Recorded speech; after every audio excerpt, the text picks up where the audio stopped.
van a notar en mi voz, en el preciso momento que se me pasa el susto, que tengo un acento que es un poco raro, porque hace 10, 12 años que vivo en España. Y yo me fui un día a París hace 11 años, por 15 días, a recibir un premio literario. Y ahí conocí a una catalana y me quedé a vivir con ella.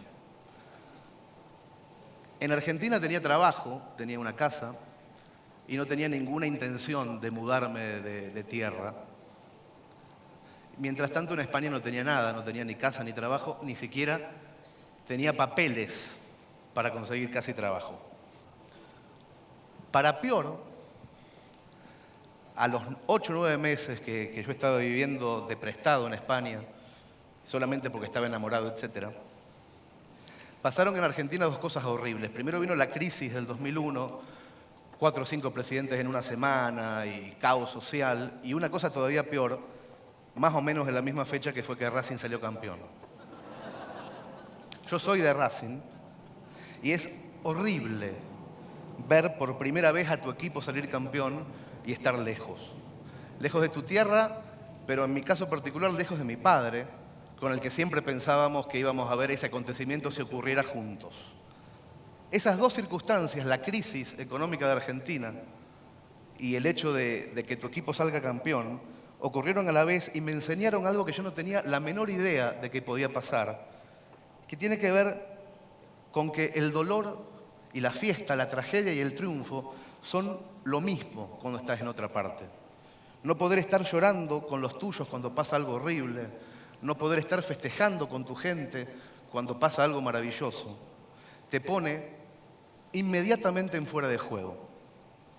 Como yo estaba en España solo y estaba triste, se me ocurrió abrir un blog y me puse a escribir.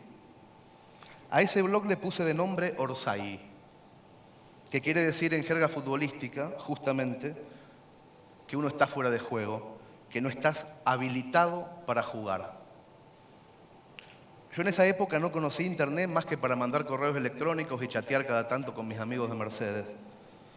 Por eso lo que ocurrió cuando abrí ese blog para mí fue una sorpresa tremenda. Imagino que en esa época a todos les pasó lo mismo. Empecé a escribir cuentitos en ese blog, a veces con mi voz propia, a veces disfrazado de personajes, una ama de casa, un vidente, una princesa. Y de a poco se fue acercando gente. Gente de países raros, de Honduras, de Nicaragua, también de acá, de España.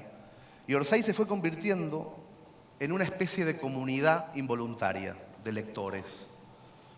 Yo no hacía absolutamente nada para reunirlos, quiero decir, yo no ponía carteles en mi blog diciendo pasen por acá, siéntanse cómodos, generen comunidad. Yo lo único que hacía era escribir cuentitos. También escuchaba los comentarios que dejaban los lectores esos cuentos y también casi todo el tiempo conversaba con esos lectores. Cuando esa comunidad se hizo todavía más grande, por culpa del boca a boca, y sobre todo cuando se hizo más fervorosa, algunas empresas tradicionales de la comunicación y de la cultura empezaron a escuchar ese barullo de voces que había. Ay, mira, hay un tipo que escribe y la gente está ahí. Oh. Y empezó a sonar el teléfono de casa. Me empezaron a ofrecer que trabajara con ellos.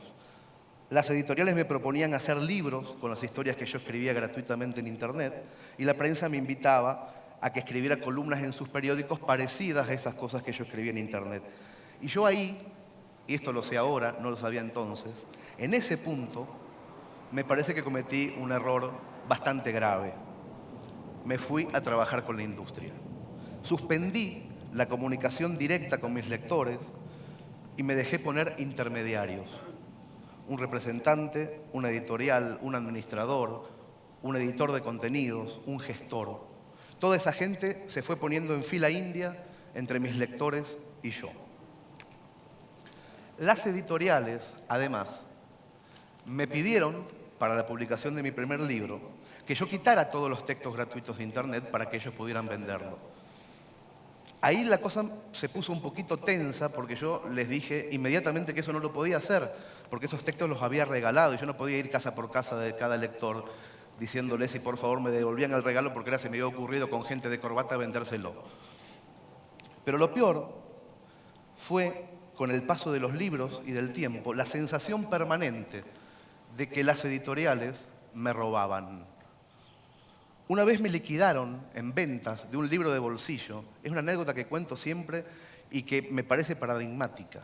Me liquidaron unas 800, 900 ejemplares durante un año entero en Argentina de un librito de bolsillo. Y yo sabía, porque soy muy amigo del librero de Mercedes, de una de las 3 librerías de Mercedes, yo sabía que en una de esas librerías se habían vendido 750. O sea, en Argentina, 800, en una librería de un pueblo de la provincia de Buenos Aires, 750. Y no solamente era esa sensación de robo a mano armada, de imposibilidad de ver ventas e impresión, sino que también empecé a recibir muchísimos mails de lectores del blog diciendo que mis libros no estaban en sus países. Y es que la industria solamente distribuye libros en castellano en los lugares donde es negocio: Argentina, España, México. Pero si un salvadoreño o un peruano quiere mi libro, se tiene que joder, no lo va a conseguir nunca.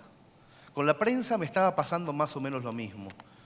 Me pedían columnas de 400 palabras, pero si entraba una media página de publicidad en ese sector, el editor me llamaba para decirme que eran 200 palabras la de esa semana. Cuando vino la crisis económica europea, y las empresas dejaron de hacer publicidad en los periódicos, yo dije, bueno, podré volver a las 400 palabras, pero no. Le sacaron un pliego al diario y yo me quedé con 150. El año pasado, cuando empezaron a arreciar estas cuestiones, yo me harté bastante de todo y renuncié públicamente a las editoriales Mondadori de Italia, Plaza y Janés de España, Sudamericana de Argentina y Grijalbo de México. Y renuncié también públicamente a los periódicos La Nación de Argentina y El País de España. En 1400 palabras libres en el blog los mandé a cagar.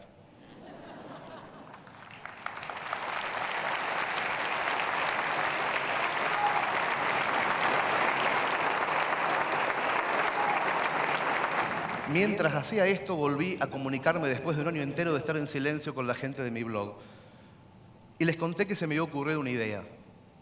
Una idea que por un lado podía ser muy divertida, sobre todo riesgosa, pero por el otro lado tenía un objetivo secreto, que era demostrar, y demostrarme también a mí, que la famosa crisis de la industria, de la que tanto se habla, no es económica, sino que más bien es moral, es una crisis codiciosa.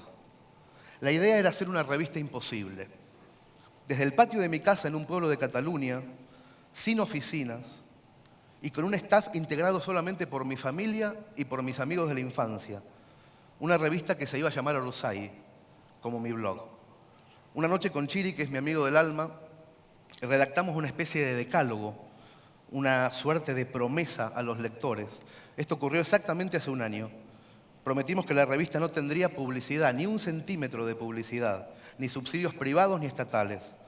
Prometimos que tendría la mejor calidad gráfica del mercado en cualquiera de los países donde se distribuyera, que prescindiría de todos los intermediarios posibles, que tendría una versión en papel y otra versión dinámica para iPad, para iPhone, para BlackBerry y además un PDF gratuito 10 días después para que la revista se leyera independientemente del costo.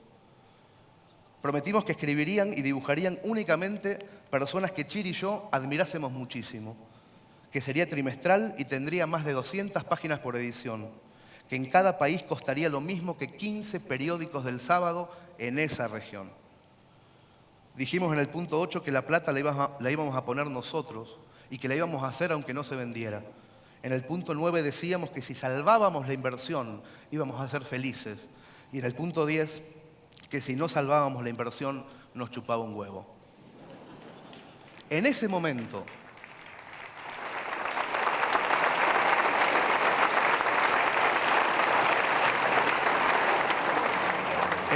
ocurrió una cosa increíble entre la comunidad que se había generado en el blog.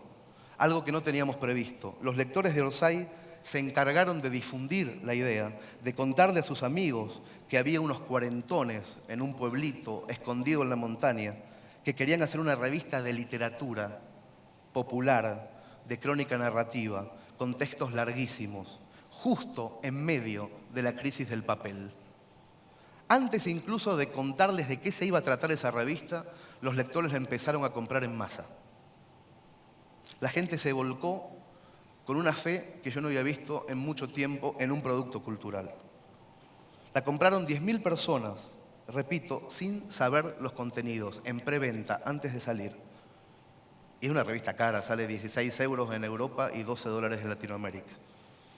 La compraron de todas partes, incluidos salvadoreños, costarricenses, peruanos, latinoamericanos viviendo en Tailandia, en Japón. Los lectores de cada región decidieron distribuirla ellos mismos. La revista, decidimos, no se vendía de a una, sino en paquetes de 10 para que puedas colocar las 9 restantes con lectores de tu zona. De este modo matábamos también al intermediario de la distribución, que es una mafia.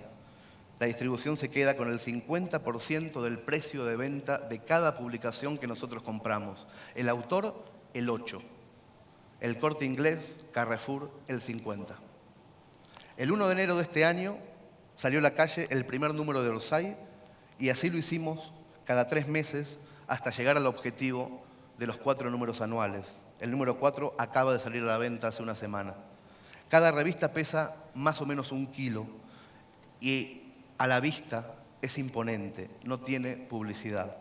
Escribieron en estos 4 números más de 100 autores invitados, entre ellos Juan Villoro, Abelardo Castillo, Nick Horby, Agustín Fernández Mayos. La ilustraron el Negro Cris, Horacio Altuna, Miguel Rep, Alberto Montt, entre muchísimas firmas.